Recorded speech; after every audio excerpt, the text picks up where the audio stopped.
Welcome to the Man of Recaps. This is The Walking Dead World Beyond, Episode 2. At the end of Episode 1, Iris was just about to kill her first zombie, which they call Empties, but she does a terrible job. There's no excuse for this. She's literally had a class on zombie killing and still cannot manage to hit this thing in the head. The only way she could possibly lose to this one zombie is if she falls into the ditch with it. I thought for a second she was gonna die right here, and this whole show was a hilarious joke, but no, she survived. And even with this zombie totally at her mercy, she still can't actually kill it. They decide to just leave it there. The adults are on their trail trying to bring him home, Felix and Huck. They're not dating though, they're just best friends. In fact, Felix is gay, and this episode we get his backstory of how his father kicked him out, but when the zombie apocalypse happened, he tried to come home, and they're like, no, we'd rather have zombies than a gay son. This mission brings Felix close to his childhood home, where his homophobic dad is still shuffling around. He's gonna kill his zombie dad, get some catharsis, but the door is locked, so I guess he just doesn't? Meanwhile, the kids find another fun zombie. This one's filled with bees. Whoa! They have another close encounter where Elton also pathetically fails to kill a zombie. Silas is coming up. He's got his big wrench, but oh, he chickens out too. Can't do it. They just run away. They spend the night in a treehouse. They found a bowling ball that belonged to Big Mo, so they play the most boring game I could possibly imagine. Someone needs to give these kids an Xbox. The zombie from before has followed them here, so they try to drop Big Mo on it, but still fail to kill it. But that night, Hope can't sleep. She has her childhood trauma of killing Elton's mom, so channel that into some zombie killing rage. But no, she is perhaps the most pathetic of them all. Instead of just stabbing this thing easily in the head, she keeps backtracking to the pool where she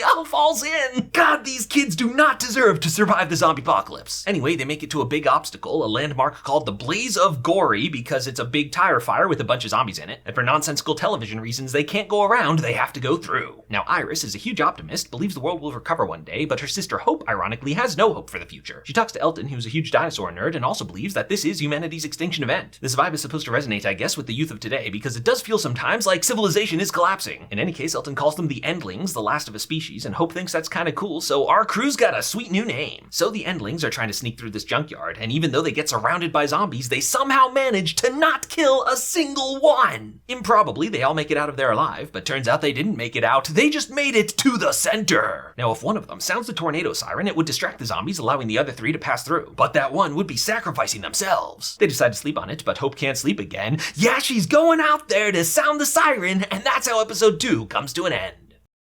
If you like this recap, hit that subscribe button. I'm doing the best recaps of TV and movies, and if you loved this recap, hit the join button, support the channel as a member.